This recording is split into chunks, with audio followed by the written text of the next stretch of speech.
আৰু গাইছ আজি যাব ওলাইছোঁ আমি বেংগলোৰ অৰিয়ন মলত আৰু ওলালোঁ দোকানৰ পৰা এনেকৈ এতিয়া আমাক কাৰ বুক কৰিব লাগিব যিহেতু ইয়াৰ পৰা অকণমান দূৰ আছে তাৰ কাৰণে আমি এতিয়া কাৰ বুক কৰি ল'ম।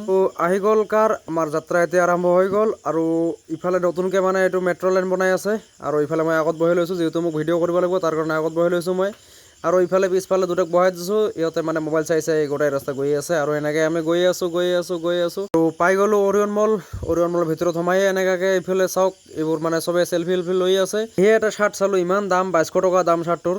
ভিতৰত মানে লাইটৰ ফ'কাচিংটো মানে ইমান ধুনীয়া হয় আৰু এনেকুৱাকৈ বাহিৰত ওলাই আহি চুলিবিলাক ঠিক কৰি আছোঁ। পিছফালে যিটো বিল্ডিং দেখিছে এইটো অৰিয়ন মল নহয়, এইটো বিল্ডিং টুৰিষ্টক ভাড়া দিয়া হয় যাৰ কাৰণে এইটো বনাই ৰাখিছে আৰু এইটো হ'ল বাহিৰৰ ভিউ, চাইডত অৰিয়ন মলটো আছে।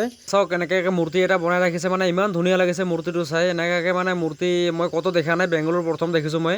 মাউচ, ৰিমট, তাৰপিছত কীবৰ্ড, এইবোৰ মানে ভঙা বস্তু, লাইটৰ ফেন চেন এইবোৰ মানে কিবা কিবি এনেকৈ বনাই ৰাখিছে। এইটো লুকটো মানে ইমান ধুনীয়া লাগিছে আৰু ইফালে হৈছে মানে এইটো ফিচাৰীটো য'ত নেকি মানে ৰাতি হ'লে মানে এইটো লাইটিং কৰি দিয়ে আৰু এনেকৈ গোটেই পানী ওলাই থাকে, তাৰপিছত লাইটিং মানে গোটেই ফ'কাচিং এনেকৈ মাৰি থাকে। এইটো হৈছে বিল্ডিংটো য'ত নেকি টুৰিষ্টবোৰ আহি থাকে। এইটো হৈছে 5 মহলীয়া বিল্ডিং, ওপৰত চাদ দিয়া নাই। সৰু ল'ৰা ছোৱালীবোৰৰ কাৰণে বহুত ধুনীয়া, মানে যি খেলিব ইচ্ছা আছে তাকে খেলিব পাৰে আৰু এইফালে চাওক হেপ্পী চুইট বেবী আৰু এনেকুৱাকৈ বহুত কিবা কিবি খেলিব পাৰে ইয়াত। এজনে গাড়ী খেলি আছে আৰু এনেকুৱাকৈ চাই মেলি আমি এতিয়া যাবলৈ ওলালোঁ।